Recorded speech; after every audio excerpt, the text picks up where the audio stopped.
Welcome to the Making of Me podcast, where we explore the defining moment that shape extraordinary people into who they've become. Today's guest is Fernando Alessandri, a clinical psychologist, comedy writer, and author of The Agent Bigoli, Kobe, Not Dead Yet, written under the pseudonym James Pritchard Star. Fernando spent years building careers in Hollywood, going to film school, working his way up through assistance and development job. And in 2018, economic collapse, years of failures follow. Rather than break him, stretch of failure redirect him entirely, him into clinical psychology, where he now treats trauma, PTSD crisis in some of the most demanding settings in the country, from prison to VA hospital. So, pleasure and honor having you on the show. Thank you, Benai. I'm excited to be here. Yeah, thank you, sir. So, Fernando, before the psychology, before the Nobels, who were you as a young man, heading into film school at USC? What did you think your career was going to look like? So I discovered movies very young. I watched a lot of TV. My parents were from Chile. I grew up in New York City. I was one of 9 kids, number 7, and they weren't home a lot. They were both working. So we were allowed to watch TV and whatever, and I loved it. And I remember around 6th grade, I tried to write a book. They were popular in the 80s, the Choose Your Own Adventure. But in 7th grade, I found a camera, a film camera, and you could have 3 minutes. So I bought a cartridge. We made a 3-minute movie. It was terribly lit. But then we got a video camera later. I fell in love with it, but I was afraid of it. So I didn't go into it in college. I studied political science, wrote papers. But by the end of college, I still knew I wanted to be a writer. And then I looked into advertising to become a copywriter, writing ads, because I still thought Hollywood was unrealistic. But I was writing scripts too. That was my real passion. I was trying to write screenplays, but I got into advertising first. But that took 3 years.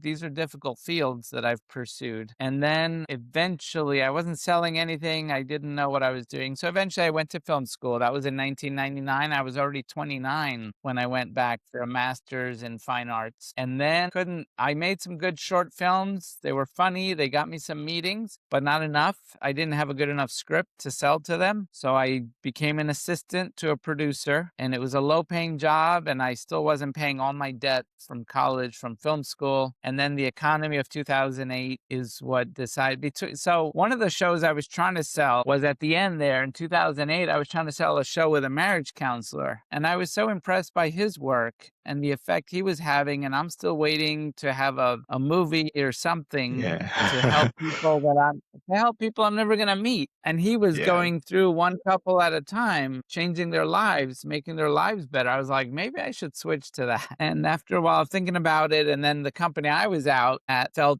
the economy and they went under. So I was like, I started applying for other film jobs. And then I was like, no, I've been saying all year, maybe I should be a therapist. So I went and became a therapist. I was 39. Some people think they're too old to change, but I, at 39, went back to school again. And it's a longer pursuit. So that finished in 2016. And you have to do one more year to get a license. So I finished my postdoc in 2017. And then I've been a therapist since then. Yeah, And I still like both. amazing. So you work at Hollywood Assistance for 4 years and then in development for 2 more. What did that word Correct. teach you about ambition, rejection, and what success was actually supposed to feel like? Yeah, it was very disturbing because I felt like the boss would yell a lot. It was everything was a crisis. It was very, very stressful. And you're not going to be welcomed as a creative person when you're an assistant. They don't see you as a potential talent. So it was very degrading. So switching to psychology, going back to school helped me recover some self-esteem, that I have a brain, because these people treat you like you don't have a brain. Everything's a rush. But the assistant work, it was interesting to see the inside of how TV movies work. He was making 4 every year, so I had 16. It was a lot. And then the 2 years at the other company was just reading and buying, but we didn't make anything. So that was a bit disappointing. So I didn't love it, and I knew I needed something else that was going to be better. But it's exciting coming back to it now that I've had a successful career. As a therapist, I'm coming back completely different. I'm not a beggar. I'm not saying, oh, will somebody please? Yeah. Now No, you're I coming want to back tell them being what. that you have a Yeah, it's more like they seem to lack leadership. I want to provide some. I have my own book. It's a funny book. I'm getting good comments on the book. So I'm excited about it all. One of the things I learned recently, because I have a lot of creative interests and I'm always doing things, and I used to regard it all as failure, another failure. Oh, another failure. Oh, one more thing to put in the drawer or the trash. And I changed a couple of years ago. I said, I don't have failures. I have a library. I have all these things that are ready.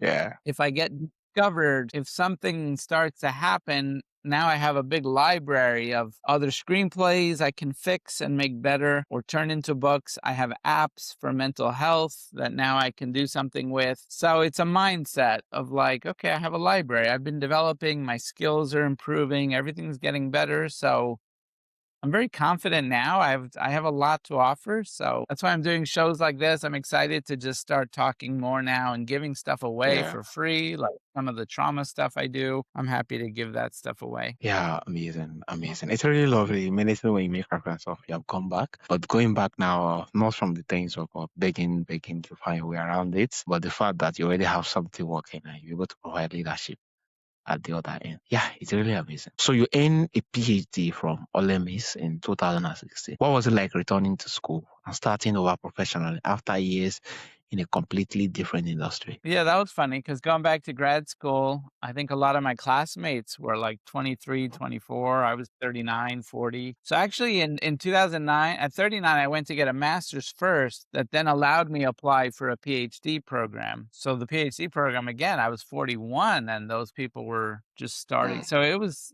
difficult and I felt like my brain could not absorb as quickly as the younger ones. Yeah. The classes were very hard for me, the memorization, I'm not a good memorizer, but I had the curiosity and the creativity. So I found my way. And I really wanted to help people. For me, because I was already in my 40s, I had done a lot of mentoring through a church, through faith stuff. So I also was, and part of the reason I went back to school was to understand what is faith and what is psychology Mm. and to respect the different fields because a lot of the men as I was getting older, instead of dealing with kids, now I was starting to deal with married men and they were saying, well, my wife is bipolar or my kids have ADHD and I didn't know what those were. So that was another reason I wanted to go back to school and learn and understand what's real, what's just an excuse, how to, what are these conditions and how to help people. But it was tough Yeah, to go back. amazing. It was weird to have professors my own age. I know Yeah.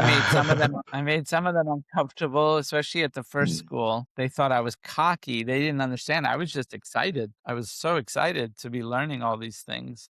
And then starting over, but I also brought a lot of pluses. The clients were very happy to get an older therapist, not a 23-year-old. Yeah. I'm a Yeah, big no, yeah. believer now that people should maybe have a career before they try Hollywood, before they think they're going to say things. Young people are not, some are going to say some profound things, but the majority of us need to go and have a life and know what their real struggles are to put food on the table, relationships, children. Like I've matured a lot in the last 15 years, especially the last 5 years. Yeah, amazing. Which that was really a whole lot, especially more like being in the class where you have younger people, which is almost more like if you had to give it early, they being your children and having to see the lecturer as your age with a whole lot of things and still you're able to stay true. So still graduated, yeah. And also you have worked in some of the most difficult clinical settings imaginable, including the LA prison, the forensic hospital, the VA hospital, and the rural Mississippi crisis center. What did those environmental teach you about trauma that a textbook could Yeah. never? Yeah. So the first thing I had when I was at Ole Miss in rural Mississippi, Tupelo, Mississippi, was a crisis center where they were bringing people and locking them up. It wasn't voluntary. Some were voluntary. Very few were voluntary. Most were brought in police cars Mm. and they had tried to commit suicide or somebody was worried they were going to kill themselves or a severe drug addiction or they were naked in the woods or something was really off with their mind. And so they were brought. And I realized quickly that one of the common denominators was trauma. There was a lot of trauma, substance use, and problems with family and relationships was Mm. driving a lot of the instability, the crisis. And they were going to stay between 3 days, minimum 3 days, up until 21 days and see if they stabilize and go home or go to a bigger facility, a real hospital. So I was like, they said, oh, we only have maybe 3 days, 4 days. a week. And I said, but I came from advertising. I only had 30 seconds to change behavior.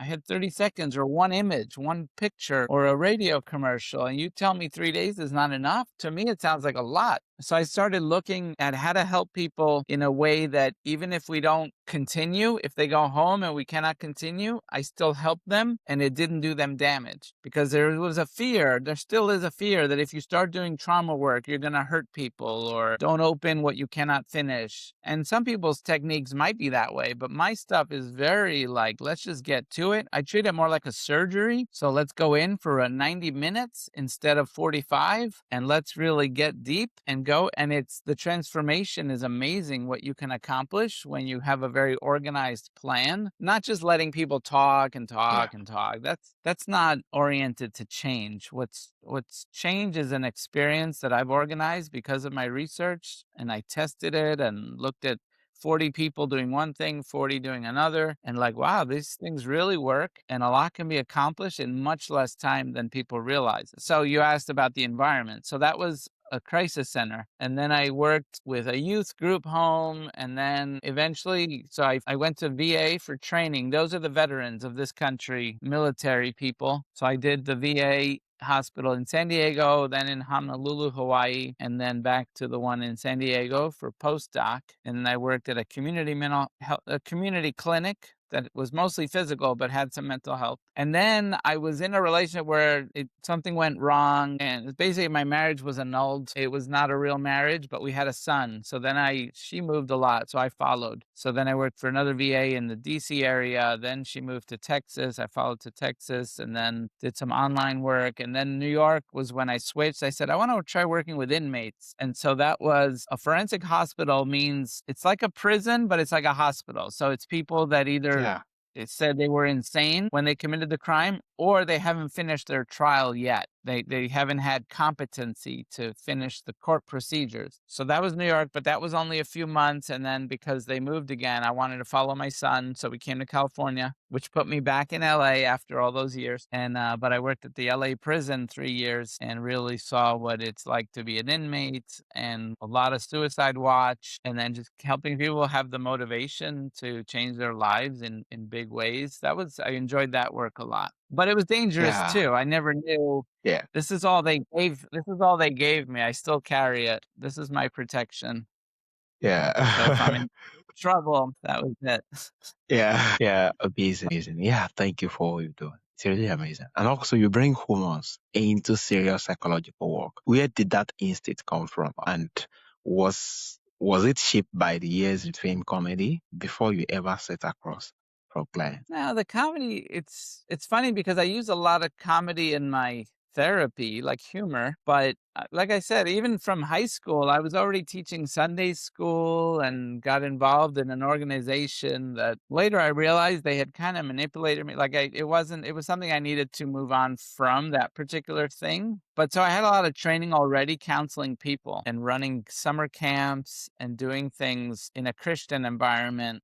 So I already had a kind of counseling background, but it was only spiritual advice. And then the graduate training added the other. So just a lot of training. And I still use a lot. When I was at the prison, I said, this feels more like a ministry than psychology, because the psychology tricks was only 50%. 50% was spiritual. So the Muslims liked me because I always carried inspirational quotes from the Quran. And they were like, oh, you have this? And I said, yeah. And they really benefited. And then I also had things from the Old Testament and the New Testament, and Yeah. always tried to help people connect with things that could make them stronger and more resilient. Yeah, amazing. Having things that make them more stronger and resilient in the long run. Thank you for what you do.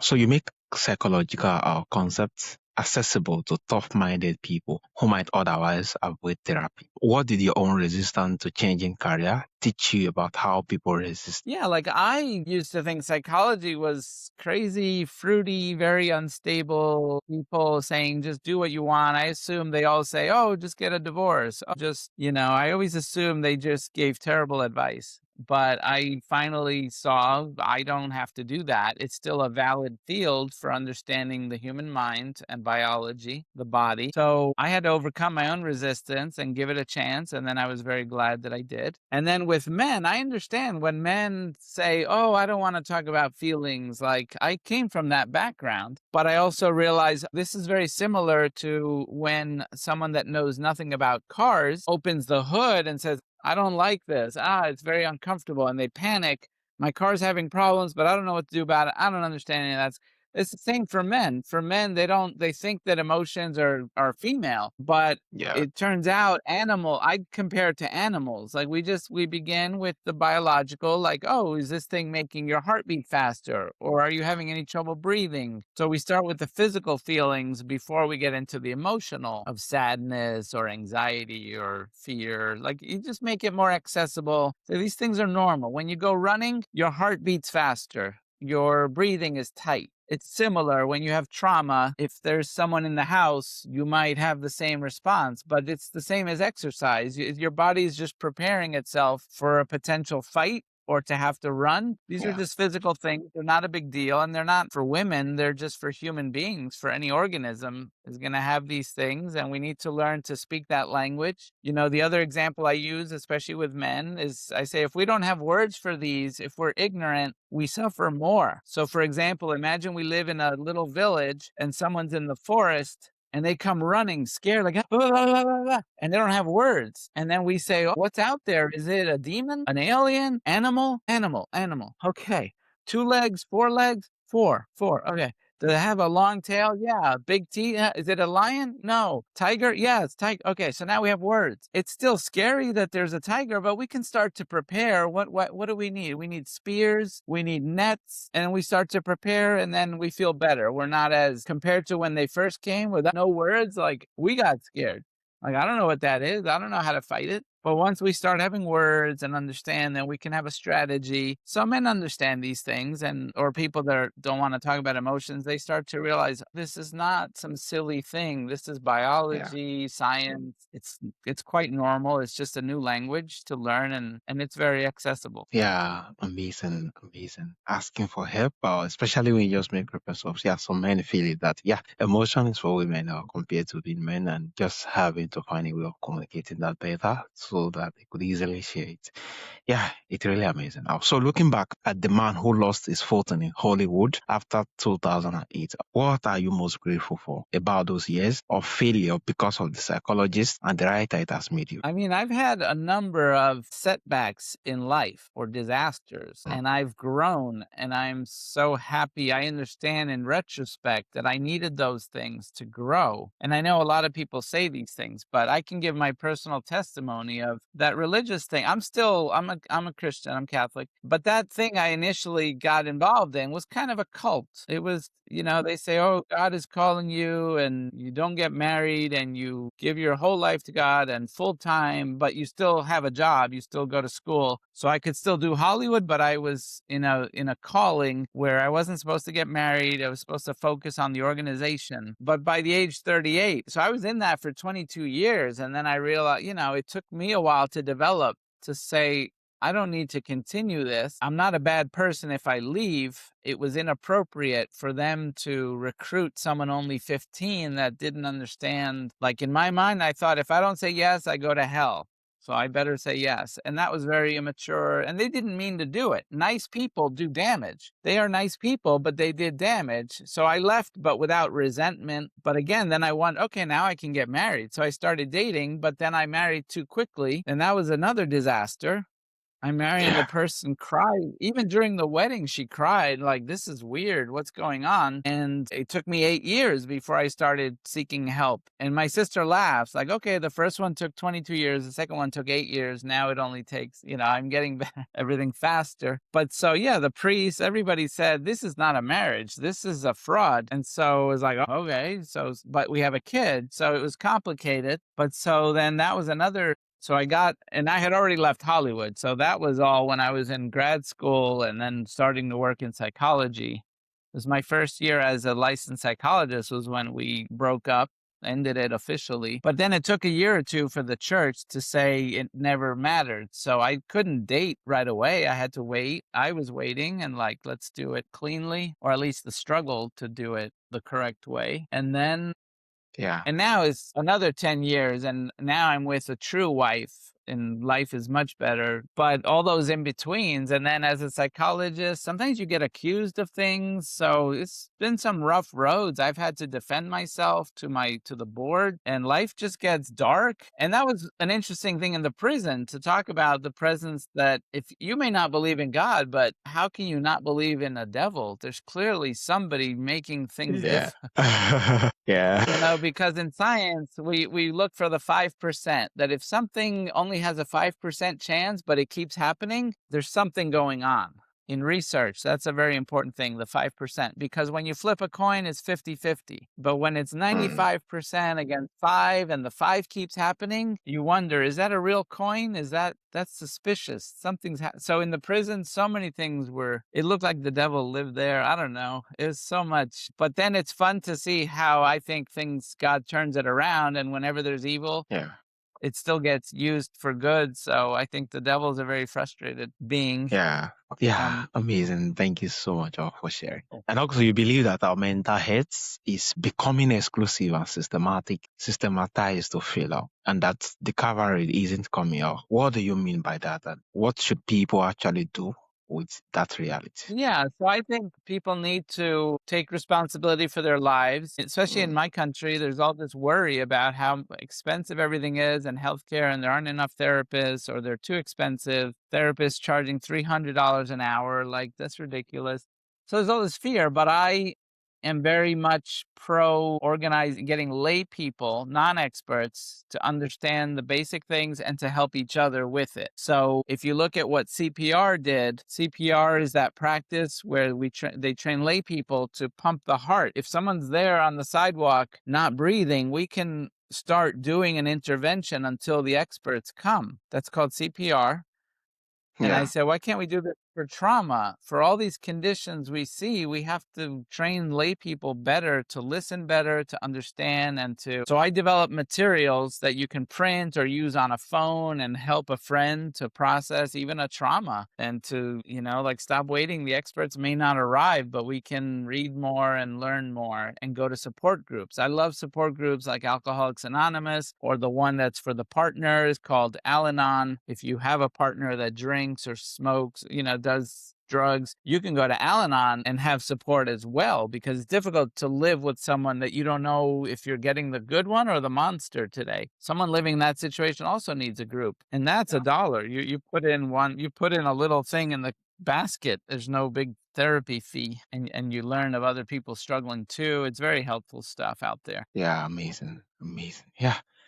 It's really amazing, especially with the particular app you get to do that make it just the way our CPR is done for those who are drowning. Having CPR for someone in trauma, it's really amazing. And thank you for the work you're doing. There's will be it. Yeah, thank you. So lastly, what do you hope your work, both the clinical side and the comedic novel, give to someone who is in their own zone of 2008 right now, in the middle of failure? They cannot yet see the other side. All right. So humor is very important, to sometimes stop. A lot of us keep digging. We're making things worse. We're overreacting. And there are times we just need to stop and achieve some inner tranquility. And I think communication with a higher power, with God, and looking for that light and learning to slow down. I think a lot of us try to solve things too quickly, or we're very reactive.